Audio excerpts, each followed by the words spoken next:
Devil ಶೂಟಿಂಗ್ಗೋಸ್ಕರ ಥೈಲ್ಯಾಂಡ್ಗೆ ಹೋಗಿದ್ರು ದರ್ಶನ್. ಭರ್ಜರಿ ಪಾರ್ಟಿಯನ್ನ ಕೂಡ ಮಾಡಿದ್ದಾರೆ. ಅದರ ಜೊತೆಗೆ ಶೂಟಿಂಗ್ ಕೂಡ ಅಲ್ಲಿ ಕಂಪ್ಲೀಟ್ ಆಗ್ತಾ ಇರುವಂಥದ್ದು. ಇದೇ ಸಂದರ್ಭದಲ್ಲಿ ಕೊಲೆ ಆರೋಪಿ ಜೊತೆಗೆ ಮತ್ತೊಬ್ಬ ಕೊಲೆ ಆರೋಪಿ ಬಿಪಿನ್ ರೈ ಜೊತೆ ನಟ ದರ್ಶನ್ ಕಾಣಿಸ್ಕೊಂಡಿರುವಂಥದ್ದು. ನಾವು ಸ್ಟಾರ್ಟಿಂಗ್ ಥೈಲ್ಯಾಂಡ್ಗೆ ಹೋದಂಥ ಸಂದರ್ಭದಲ್ಲಿ ದರ್ಶನ್ ಕೆಲವೊಂದು ವಿಡಿಯೋಗಳು ಬಂದಿದ್ವು.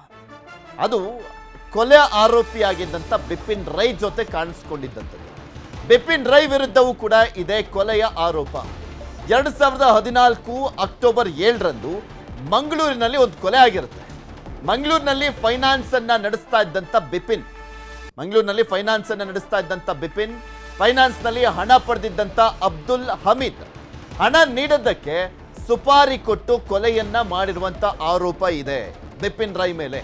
ಹರೀಶ್ ಮತ್ತು ಅಭಿಷೇಕ್ ಅನ್ನೋರಿಗೆ ಸುಪಾರಿಯನ್ನ ಕೊಡಲಾಗಿತ್ತು. ಅವರಿಗೆ ಸುಪಾರಿ ಕೊಟ್ಟಿದ್ದಂತ ಆರೋಪ ಬಿಪಿನ್ ಮೇಲಿದೆ. ವಿಚಾರಣೆ ವೇಳೆ ಬಿಪಿನ್ ರೈ ಹೆಸರು ಬಾಯ್ಬಿಟ್ಟಿದ್ರು ಅವರು.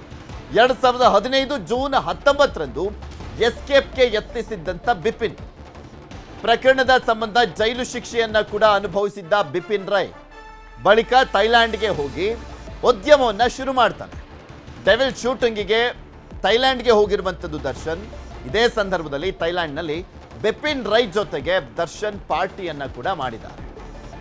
ನೋಡಿ ಹೆಂಗೆಲ್ಲ ತಗ್ಲಾಕೊಳ್ತಾರೆ, ಯಾವೆಲ್ಲ ವಿಚಾರಗಳೆಲ್ಲ ಹೊರಗಡೆ ಬರ್ತವೆ ಅಂತ.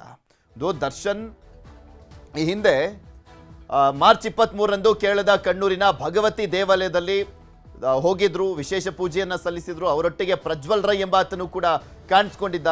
ಈತನು ಸಹ ದರ್ಶನ್ ರೀತಿಯಲ್ಲಿಯೇ ಕೊಲೆ ಪ್ರಕರಣವೊಂದರಲ್ಲಿ ಆರೋಪಿಯಾಗಿದ್ದಾನೆ. 2017ರ ಕರೋಪಾಡಿ ಜಲೀಲ್ ಕೊಲೆ ಪ್ರಕರಣದ ಆರೋಪಿಯಾಗಿದ್ದಂಥ ಪ್ರಜ್ವಲ್ ರೈ, ಗ್ರಾಮ ಪಂಚಾಯಿತಿ ಸದಸ್ಯರಾಗಿದ್ದ ಜಲೀಲ್ ಕೊಲೆ ಪ್ರಕರಣದ ವಿಚಾರ ಆ ಸಂದರ್ಭದಲ್ಲಿ ಸಂಚಲನವನ್ನ ಸೃಷ್ಟಿ ಮಾಡಿತ್ತು. ಇಬ್ಬಿಬ್ಬರು ಕೊಲೆ ಆರೋಪಿಗಳ ಜೊತೆ ಕಾಣಿಸ್ಕೊಂಡಿದ್ದಾರೆ. ಇಬ್ಬರು ಕೂಡ, ಒಬ್ಬ ಬಿಪಿನ್ ರೈ ಮತ್ತೊಬ್ಬ ಪ್ರಜ್ವಲ್ ರೈ ಅಂತ. ಇವರಿಬ್ಬರು ಕೊಲೆ ಆರೋಪಿಗಳು. ಆ ಇಬ್ಬರು ಕೊಲೆ ಆರೋಪಿಗಳ ಜೊತೆಗೆ ರೇಣುಕಾಸ್ವಾಮಿ ಕೊಲೆ ಪ್ರಕರಣದಲ್ಲಿ ದರ್ಶನ್ ಕೂಡ ಕೊಲೆ ಆರೋಪಿ ಆಗಿರುವಂಥದ್ದು. ಹೋಗಿ ಬಂದು ಇಂಥ ವಿಚಾರಗಳು ದೊಡ್ಡ ಚರ್ಚೆಗಳಾಗ್ತವೆ, ಸುದ್ದಿಗಳಾಗ್ತವೆ ಅಂತ ಗೊತ್ತಿದ್ದು ಗೊತ್ತಿಲ್ಲದೇನೋ ಈ ರೀತಿಯಾಗಿ ಕಾಣಿಸ್ಕೊಳ್ತಾ ಇದ್ದಾರೋ ಏನೋ ಗೊತ್ತಿಲ್ಲ. ಒಟ್ಟಿನಲ್ಲಿ ದರ್ಶನ್ ವಿಚಾರದಲ್ಲಿ ಕೆಲವೊಂದು ವಿಚಾರಗಳು, ಅದರಲ್ಲೂ ಸ್ಪೆಷಲಿ ಫೋಟೋಗಳು ಯಾರ ಜೊತೆ ಕಾಣಿಸ್ಕೊಳ್ತಾ ಇದ್ದಾರೆ ಅನ್ನುವಂಥದ್ದು ಸಹಜವಾಗಿ ಸುದ್ದಿ ಆಗ್ತಾ ಇದೆ.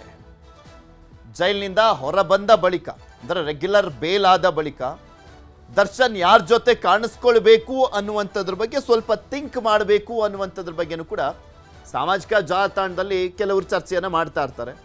ಆದರೆ ಇದು ಗೊತ್ತಿದ್ದು ಕಾಣಿಸ್ಕೊಳ್ತಾ ಇರುವಂಥದ್ದ, ಅವ್ರ ಮೇಲೆ ಈ ರೀತಿಯಾಗಿ ಪ್ರಕರಣಗಳಿದ್ದಾವೆ ಅನ್ನುವಂಥದ್ದು ಗೊತ್ತಾ, ಅಥವಾ ಈ ಮುಂಚೆಯಿಂದಲೂ ಅವ್ರೇನಾದರೂ ಫ್ರೆಂಡ್ಸ್ಗಳ, ಗೊತ್ತಿಲ್ಲ. ಒಟ್ಟಿನಲ್ಲಿ ಈಗ ಕಾಣಿಸ್ಕೊಂಡಿರುವಂಥ ವಿಚಾರ ಚರ್ಚೆ ಆಗ್ತಾ ಇದೆ.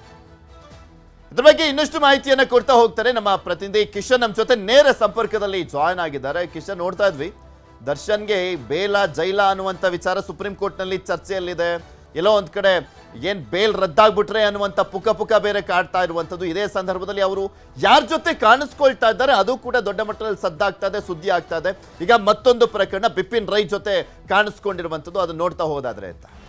ಪೃಥ್ವಿ, ದರ್ಶನ್ ಅವರ ಈ ಫೋಟೋ ಸಾಕಷ್ಟು ವೈರಲ್ ಆಗ್ತಾ ಇದೆ. ಯಾಕೆಂದ್ರೆ ಬಿಪಿನ್ ರೈನ ಹಿನ್ನೆಲೆ ಗೊತ್ತಿದ್ದವರು ಬಹಳಷ್ಟು ಕಡಿಮೆ ಇದ್ದಾರೆ. ಆದರೆ ಕರಾವಳಿಯ ಮಂದಿಗೆ ಬಿಪಿನ್ ರೈನ ಹಿನ್ನೆಲೆ ಗೊತ್ತು. 2014 ಅಕ್ಟೋಬರ್ 7ನೇ ತಾರೀಕು ಮಂಗಳೂರಿನ ಶಕ್ತಿನಗರದಲ್ಲಿ ಒಂದು ಮರ್ಡರ್ ಆಗುತ್ತೆ. ಆತನ ಹೆಸರು ಹಮೀದ್ ಅಂತೇಳಿ, ಸುಮಾರು 40 ವರ್ಷ ಪ್ರಾಯ. ಇಬ್ಬರು ಆತನನ್ನ ಮಾರಕಾಯುಧಗಳಿಂದ ಕೊಚ್ಚಿ ಕೊಲೆ ಮಾಡ್ತಾರೆ.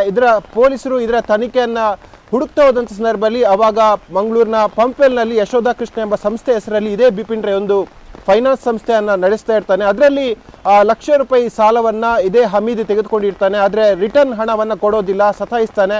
ಹಾಗಾಗಿ ಬಿಪಿನ್ ರೈ ಅಭಿಷೇಕ್ ಮತ್ತು ಹರೀಶ್ ಎಂಬ ಹಂತಕರಿಗೆ ಸುಪಾರಿಯನ್ನು ಕೊಟ್ಟು ಹಮೀದನ್ನ ಮರ್ಡರ್ ಮಾಡಿರೋದು ಕೂಡ ಗೊತ್ತಾಗುತ್ತೆ. ಪೊಲೀಸರು ಆತನನ್ನ ಹುಡುಕಾಡುವಂಥ ಸಂದರ್ಭದಲ್ಲಿ ಅಷ್ಟರಾಗಲೇ ಥೈಲ್ಯಾಂಡ್ಗೆ ಹೋಗಿ ಸೆಟ್ಲ್ ಆಗ್ತಾನೆ ಬಿಪಿನ್ ರೈ. ಆನಂತರವಾಗಿ 2015 ಇಸವಿಯಲ್ಲಿ ವಾಪಸ್ ಮಂಗಳೂರಿಗೆ ಬಂದಾಗ ಪೊಲೀಸರು ಏರ್ಪೋರ್ಟಲ್ಲಿ ಈತನನ್ನ ವಶಕ್ಕೆ ಪಡೆದು ವಿಚಾರಣೆ ಮಾಡ್ತಾರೆ. ಆನಂತರವಾಗಿ ಇದೇ ಪ್ರಕರಣಕ್ಕೆ ಸಂಬಂಧಪಟ್ಟಂತೆ ಬಿಪಿನ್ ರೈ ಜೈಲು ಶಿಕ್ಷೆ ಅನುಭವಿಸ್ತಾನೆ. ಸದ್ಯ ಥೈಲ್ಯಾಂಡ್ನಲ್ಲಿ ಉದ್ಯಮವನ್ನು ಮಾಡ್ತಾ ಇದ್ದಾನೆ ಬಿಪಿನ್ ರೈ. ಆತನ ಸೋಷಿಯಲ್ ಮೀಡಿಯಾವನ್ನು ಗಮನಿಸಿದಾಗ ಬಹಳಷ್ಟು ಶೋಕಿ ಕಾಣ್ತಾ ಇದೆ. ಮತ್ತು ದರ್ಶನ್ ಯಾವ ಸಂದರ್ಭದಲ್ಲಿ ಭೇಟಿಯಾದರು ಎಂಬ ವಿಚಾರವನ್ನು ನೋಡಬೇಕಾದ್ರೆ ಇತ್ತೀಚೆಗಷ್ಟೇ ಬಿಪಿನ್ ರೈ ಹುಟ್ಟುಹಬ್ಬವನ್ನು ಥೈಲ್ಯಾಂಡ್ನ ಅತ್ಯಂತ ಪ್ರತಿಷ್ಠಿತ ಮತ್ತು ಐಷಾರಾಮಿ ಹೋಟೆಲ್ನಲ್ಲಿ ಮಾಡಿದ್ರು. ಹಾಗಾಗಿ ಇದೇ ಹುಟ್ಟುಹಬ್ಬದ ಆಚರಣೆಯಲ್ಲಿ ದರ್ಶನ್ ಭಾಗವಹಿಸಿರುವಂಥ ಸಾಧ್ಯತೆಗಳು ಕೂಡ ಇದೆ. ಮತ್ತು ಅದಕ್ಕೆ ಪೂರಕ ಎಂಬಂತೆ ಹಲವು ಫೋಟೋಗಳು ಕೂಡ ಬಿಪಿನ್ ರೈನ ಇನ್ಸ್ಟಾಗ್ರಾಮ್ ಪೇಜಲ್ಲಿ ನಮಗೆ ಕಾಣಸಿಗ್ತಾ ಇದೆ. ದರ್ಶನ್ ಈ ಹಿಂದೆ ಕೆಲವಾರು ಜನರ ಜೊತೆಗೆ ಇದ್ದರು.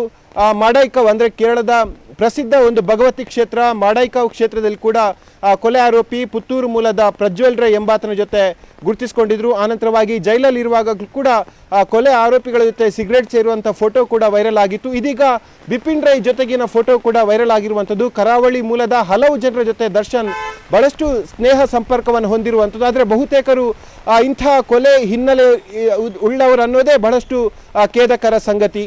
ಪೃಥ್ವಿರಾಜ್.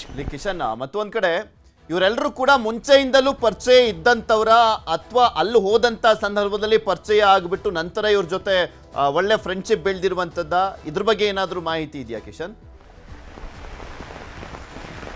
ಪೃಥ್ವಿ, ಬಿಪಿನ್ ರೈನ ಇನ್ಸ್ಟಾಗ್ರಾಮ್ ಪೇಜನ್ನು ಗಮನಿಸಿದಾಗ ಈ ಹಿಂದೆ ಯಾವುದೇ ಫೋಟೋಗಳು ಅಂದರೆ ದರ್ಶನ್ ಜೊತೆಗಿರುವಂಥದ್ದು ಕೊಲೆ ಈ ಪ್ರಕರಣ ಆದ ಮುಂಚಿನ ಫೋಟೋ ಯಾವುದೇ ನಮಗೆ ಗಮನಕ್ಕೆ ಬರ್ತಾ ಇಲ್ಲ. ಹಾಗಾಗಿ ರೀಸೆಂಟಾಗಿ ಫ್ರೆಂಡ್ಶಿಪ್ ಆಗಿರುವಂಥ ಸಾಧ್ಯತೆಗಳು ಕೂಡ ಇದೆ. ಬಿಪಿನ್ ರೈ ಕೂಡ ಮಂಗಳೂರಿನ ಹಲವು ಜನರ ಜೊತೆ ಫ್ರೆಂಡ್ಶಿಪ್ ಇರುವಂಥದ್ದು, ಹಲವು ಸಂಘಟನೆಗಳ ಒಡನಾಡಿ ಕೂಡ ಆಗಿರುವಂಥದ್ದು, ಹಲವು ರೌಡಿ ಲಿಸ್ಟಲ್ಲಿ ಇರುವಂಥವರ ಒಡನಾಡಿ ಕೂಡ ಬಿಪಿನ್ ರೈ ಆಗಿರುವಂಥದ್ದು. ಹಾಗಾಗಿ ಅವರ ಸಂಪರ್ಕದ ಮೂಲಕ ದರ್ಶನ್ಗೆ ಬಿಪಿನ್ ರೈಯ ಗುರುತು ಪರಿಚಯ ಆಗಿರುವಂಥ ಸಾಧ್ಯತೆಗಳು ಕೂಡ ಇದೆ. ನಾವು ಅವರ ಫೋಟೋವನ್ನು ಗಮನಿಸಿದಾಗ ಲಕ್ಸುರಿ ಗಿಫ್ಟನ್ನು ಬಿಪಿನ್ ರೈ ದರ್ಶನ್ಗೆ ಕೊಟ್ಟಿರೋದು ಕೂಡ ಗೊತ್ತಾಗಿರುವಂಥದ್ದು. ಹಾಗಾಗಿ ಕರಾವಳಿಯ, ನಾನು ಇವಾಗಲೇ ಹೇಳಿರುವಂತೆ ಕರಾವಳಿಯ ಹಲವು ರೌಡಿ ಲಿಸ್ಟಲ್ಲಿ ಉಳ್ಳಂಥವರ ಜೊತೆ ದರ್ಶನ್ ಫ್ರೆಂಡ್ಶಿಪ್ಪನ್ನು ಹೊಂದಿರುವಂಥದ್ದು. ಮಂಗಳೂರಿಗೆ ಬರುವಂಥ ಸಂದರ್ಭದಲ್ಲಿ ಬಹುತೇಕ ಇಂಥವರ ಮನೆಗಳಲ್ಲಿ ವಾಸ್ತವ್ಯವನ್ನು ದರ್ಶನ್ ಈ ಹಿಂದೆ ಕೂಡ ಮಾಡಿದರು. ಹಾಗಾಗಿ ಅವರ ಸಂಪರ್ಕದ ಮೂಲಕ ಬಿಪಿನ್ ರೈ ಸಂಪರ್ಕಕ್ಕೆ ಬಂದಿರುವಂಥ ಸಾಧ್ಯತೆಗಳು ಕೂಡ ಇದೆ. ಇದೇ ಕಾರಣಕ್ಕಾಗಿ ಅವರ ಬರ್ತ್ಡೇ ಪಾರ್ಟಿಯಲ್ಲಿ ಥೈಲ್ಯಾಂಡ್ನಲ್ಲಿ ಭಾಗಿಯಾಗಿರುವಂಥ ಸಾಧ್ಯತೆಗಳು ಕೂಡ ಇರುವಂಥದ್ದು. ಪೃಥ್ವಿರಾಜ್. ಓಕೆ,